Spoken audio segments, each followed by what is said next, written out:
இது நீங்கள் அந்த வசனத்தில் இருக்கிற ஒரு ஒரு வார்த்தையும் தனித்தனியாக பாருங்களேன். குமாரர், குமாரத்திகள், மூப்பர், வாலிபர், ஊழியக்காரர், ஊழியக்காரிகள், இதில் எல்லாமே அடங்குறாங்க.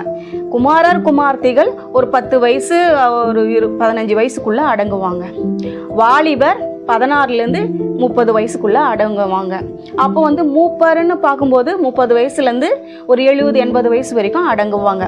அப்புறம் அந்த சபையோட ஊழியக்காரர், ஊழியக்காரி, இப்படி ஊழியம் செய்கிற ஒரு சபையில் இத்தனை பேர் தான் இருப்பாங்க. இவ்வளோ தான் வருவாங்க இல்லையா? இவங்க எல்லாருக்குமே கர்த்தர் என்ன பண்ணியிருக்கிறாரு, இப்போ வருகிற நாட்களில் ஆவியை ஊற்றி தன்னுடைய தீர்க்க தரிசனத்தை நிறைவேற்றுகிறார்.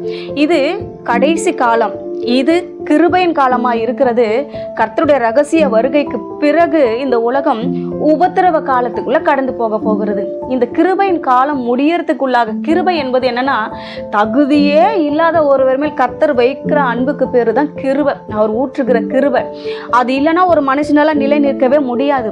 இந்த கிருபையின் காலம் முடியறதுக்குள்ள அவருடைய தீர்க்க தரிசனத்தை அவரால் முன் சொல்லப்பட்ட ஒவ்வொருவர் மேலும் ஊற்றுகிறார். நீங்க